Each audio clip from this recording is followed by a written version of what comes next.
Mtume Muhammad alayhi salatu wassalam katika hadithi hii anatupa bishara na kutupa mbinu ya kufaidika ili tuweze kusamehewa madhambi. Kwa nini tukariri jambo hili la kusamehewa dhambi? Kwa sababu ni Rasulullah sallallahu alaihi wasallam aliyesema atakayefikiwa na Ramadhani mpaka ikatoka asisamehewe dhambi, huyo ameangamia. Adhkari tunazozifundisha ni katika adhkari muhimu ambazo zatusaidia kuongeza, kwa sababu kila mfanyi biashara hutaka faidike zaidi katika biashara yake, na miongoni mwa biashara bora ni biashara hii kati yako wewe na Allah. Biashara zote zina pain, biashara yoyote ina uchungu hapa duniani. Kwanza utatoa mali yako, alafu ni kuriski na unachokitoa, kwa sababu hujui kitarudi hakirudi. Lakini biashara hii na Allah huna shaka ndani yake, kwa sababu Allahu tabarak wa taala la yudhi'u ajral muhsinin, hapotezi. Kwa hivyo miongoni mwa biashara ambayo tutataka tuifanye sana katika siku hizi ni dhikri fupi alokuwa akifundisha Mtume sallallahu alaihi wasallam. Siku nyingi zimeenda zile za muhimu, lakini zimebakia zile ambazo ni muhimu zaidi. Dhahaba ma'dhamuhu wa baqiya a'zamuhu. Zimeenda zile ambazo ni siku nyingi zimepita, lakini zile zilizobakia ndizo muhimu zaidi, kwa sababu ni katika siku ambazo Mtume sallallahu alaihi wasallam kazieleza, man yataharraha falyataharra fi as-sab'i al-bawaqi, mwenye kuitafuta Lailatul Qadri aitafute katika zile 7 za mwisho. Kwa hivyo kama tunavyojua leo tuko kwenye mchana wa 26 ambao ikiingia maghrib ndio tuko kwenye usiku wa 27. Ni katika usiku bora ambao watakikana tujitolee, tujitume kwa ajili ya kumwabudu Allah tabaraka wa taala, kwani ni katika siku za autar za witri ambazo Mtume sallallahu alaihi wasallam alihimiza. Katika siku hizi ndizo siku zinapatikana Lailatul Qadri, na 27 ni leo, kwa sababu mchana huu ni 26, usiku wake kuanzia maghrib tutakuwa tumeanza usiku wa 27. Kwa hivyo wale wakimbiaji mwisho ndio huongeza nini? Speed, au sio? Wale wenye kushindana mbio, atakuwa mpumbavu akimbie sana mwanzo, ikifika mwisho a relax. Kweli atashinda huyo? Naam, hawezi kushinda. Lakini mwenye kushinda ni yule atabakisha pumzi za mwisho. Wenyewe sema komboa ufe, afadhali afe, lakini pale ndio amalizie, si ndio? Kwa hivyo tumefika katika maeneo haya sasa. Ni wakati muhimu sana, ni wakati wa mwisho. Na kabainisha Mtume sallallahu alaihi wasallam, la ta'ajabu bi'amali 'amilin, msiajabishwe na matendo ya mtu mwanzo wake, fa innamal a'malu bil khawatim, lakini mjue amali sana inazingatiwa mwisho. Na muumini wakati wote atakikana akilianza jambo alihitimishe na amuombe Allah tabarak wa taala ampe thabat. Na ni katika dua iliyopokewa na Ibn Umar radhiyallahu anhu akisema alimsikia Mtume sallallahu alaihi wasallam katika dua zake alikuwa akiziomba sehemu muhimu wakati yuko kwenye haji, kwenye Mina. Alikuwa akiomba sana dua hii akiwa Mina: Allahumma inni a'udhu bika min zawali ni'matik wa faj'ati naqamatik. Wa akiomba dua kama hii kwamba Mola, najilinda kwako, zile neema ulinipa zisiondoke. Zile neema umenipatia, umenipa neema ya kuwa na moyo wa kuabudu. Hii ni neema kubwa, kwa sababu mwanadamu aliyefanikisha katika maisha yake ni yule alopenda ibada. mtu kiasi anavyoabudu sana ndio anavyokuwa mtu mzuri zaidi. Na ndio utakuta katika Qur'an Allah tabarak wa taala akimpa sifa bora mtume wake akimuita Abdullah. Mara 5 Allah tabarak wa taala amuita mtume kwamba ni abd, ni mja wake. Subhanalladhi asra bi'abdihi, alhamdulillahi alladhi anzala alkitaba ala abdihi, tabarakalladhi nazzala alfurqana ala abdihi. الحمد الله تبارك وكفى أليس الله بكاف عبدا إن كنتم في ريب مما نزلنا على عبده. utakuta ni sifa kubwa alompa Allah tabarak wa taala kipenzi chake, ni sifa hii ya kuwa muabudu, ni mtumwa wake, anamtumikia Allah tabarak wa taala kwa ibada zake. Na Allah tabarak wa taala akaonyesha kwamba kila mtu mtukufu utukufu wake unaonekana kwamba hasiti katika jambo la ibada. La yastankifa almasihu an yakuna abdan lillah, hasiti Isa alayhi salam kuwa yeye atakuwa ni mwenye kumwabudu, ni mja wa Allah tabarak wa taala, ni mtumwa wa Allah tabarak. Wal malaikatul muqarrabun, na malaika wote walio karibu watukufu zaidi, sifa yao wanapenda wawe wao ni wenye kumwabudu nani? Allah. Kwa hivyo hii ni neema. Muombe Allah, Allahumma inni a'udhu bika min zawali ni'matik wa fujati naqmatik. Umuombe Allah tabarak wa taala akudumishe ili uweze kufanikiwa na lile tunalolitafuta katika siku hizi. Anasema Hasanul Basri rahimahullah, ahsin fima baqiya yughfaru laka ma mala. Hizi siku zilobakia fanya vizuri zaidi, Allah atakufutia yale makosa yote uliopunguza katika kule nyuma, zitajazwa na hizi siku chache ziliobakia. Jiweke katika hifadhi ya Allah kwa kumtaja sana Allah kwenye wakati wako ulionao, ukiwa kazini, ukiwa nyumbani. Azkari ni nyingi. La ilaha illa Allah wahdahu la sharika la, lahul mulku wa lahul hamdu wa huwa ala kulli shay'in qadir ni dhikri. Subhanallah bihamdihi ni dhikri.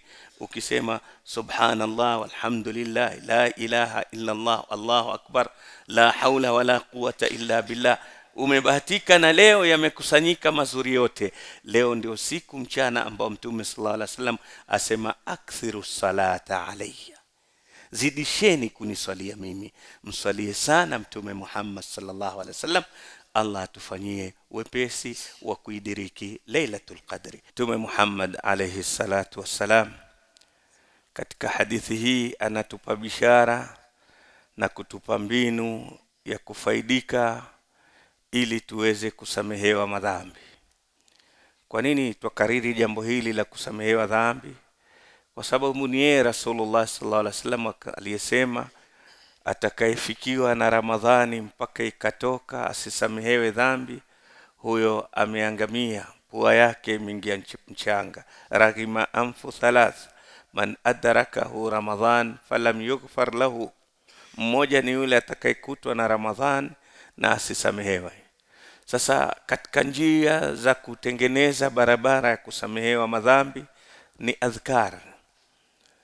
Moja katika dhikri aloitaja Mtume Muhammad sallallahu alaihi wasallam asema hakuna mtu yeyote juu ya ardhi hii atasema maneno haya matatu mafupi tu. Atasema maneno haya matatu: la ilaha illa Allah wallahu akbar wala hawla wala quwwata illa billah illa kuffirat anhu khataya, ila hufutiwa madhambi yake walau kanat zubadul bahri, hata yakawa mengi kama povu la bahari. Allahu akbar.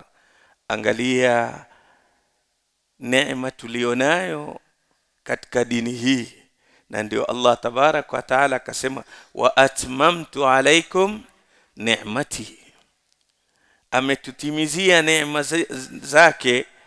Vitu ambao pengine waweza kutumia sekunde ngapi kusema maneno haya, la ilaha illa Allah wallahu akbar wala haula wala quwata illa billah, lakini unafutiwa dhambi mfano ziwe nyingi, mfano wa povu la bahari. Ni kuonyesha kwamba fursa ya kusalimika, utoke vizuri Ramadhani, mwezi wa 9 unaisha, ili uzaliwe upya, unazo fursa nyingi sana. Jana tumeeleza dhikri ya la ilaha illa Allah wahdahu la sharika lahul mulku wa lahul hamdu wa huwa ala kulli shay'in qadir inakupa faida gani. Na leo twazungumzia kukinga au kujiepusha na dhambi. Moja ni maneno haya waweza kuyasema popote, ukiwa kazini, ukiwa nyumbani, ukiwa watembea, ukiwa na Allah kwa kutupenda sisi hii dhikri ikariri kwenye ndimi zetu, kajalia dhikri yaletwa kwa siri. Wadhkur rabbaka fi nafsika tadarruan wa khifa. Lao ingekuwa lazima iletwe kwa sauti, ingekuwa kuna sehemu huwezi kutembea barabarani na huku la ilaha illa Allah Allahu akbar wala haula, ingekuwa mtihani. Lakini wadhkur rabbaka fi nafsika, unajizungumzia mwenyewe tu katika nafsi yako, watembea, umelala, alladhina yadhkuruna Allah qiyaman wa qu'udan wa ala junubihim. Kwa hali yoyote unaweza kuleta dhikri hizi na zikakusaidia. Jambo la pili, kama ambavyo ukimtaja Allah kwa namna hii unafutiwa dhambi, lakini upande mwingine linda na hasanati zako zisiharibike, na hasanati zako zinalindwa na tabia njema. Kiasi utakavyokuwa na tabia njema, ndio zile thawabu unazozichuma hapa hazitoharibiwa. Ukusanye thawabu nyingi, lakini ukiwa na tabia mbaya, wengine ndio watazibeba thawabu zile. Kwa hivyo fanya bidii kuongeza thawabu na linda thawabu zake. Yoyote mkulima akipanda au upande mti wako na upenda, kitu cha kwanza utatengenezea fensi ili wanyama wadudu wasifanye nini? Wasile ule mti wakakuharibia. Na wewe unafanya kazi kubwa hizi, basi jitahidi na tabia njema. Na mizani ndogo ya tabia njema, kile unachokiona ni furaha ukifanyiwa wewe, ndio mfanyie nani? Mwenzako. Kile unachokiona ni kero kufanyiwa wewe, usimfanyie mwenzako.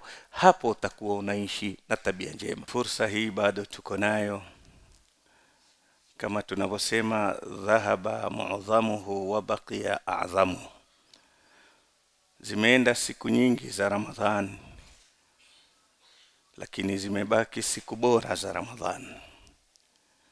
Kwa ubora huu tuutafute ili tuweze kukamilisha, kwa sababu mara zote utamu na uzuri uko mwisho.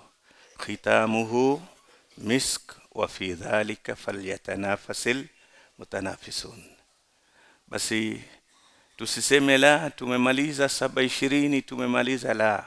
Mtume Muhammad sallallahu alaihi wasallam kuhusu Lailatul Qadr ameitaja kwa siku tofauti ili muumini azidi raghba na bidii.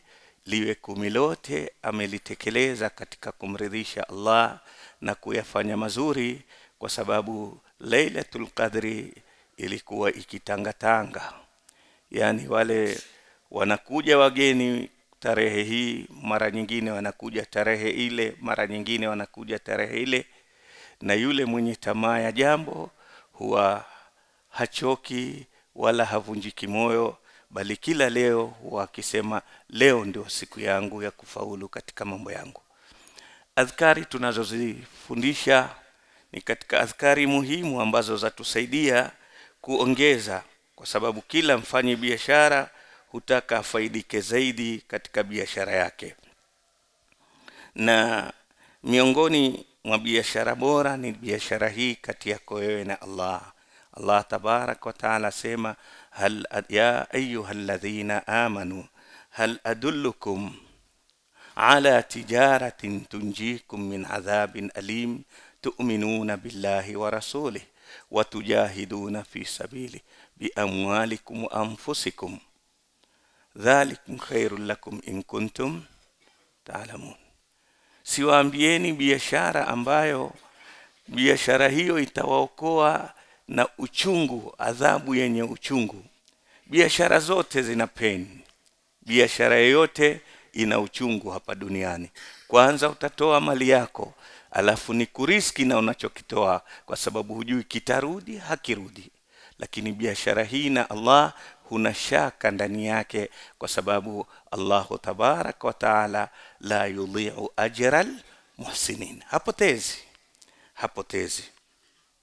Kwa hivyo miongoni mwa biashara ambayo tutataka tuifanye sana katika siku hizi ni dhikri fupi alokuwa akifundisha Mtume sallallahu alaihi wasallam, subhanallah wa bihamdi adada khalqihi wa ridha nafsihi wa zinata arshihi wa midada kalimati.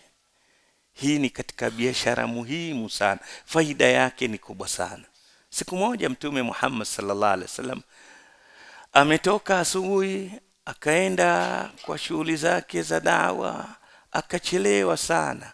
Aliporudi akamkuta bado mkewe Zainab amekaa. Akamuuliza, mbona umekaa sana? Sasa bado naleta adhkari. Akamwambia, ingetosha ungesema subhanallah wa bihamdihi adada khalqihi wa ridha nafsihi wa zinata arshihi wa midada kalimati. Ingekava huo muda wote mrefu ulotumia kwa hii jumla moja. Kaisema mara 3, imetosheleza muda wote unachukuliwa na hii dhikri moja.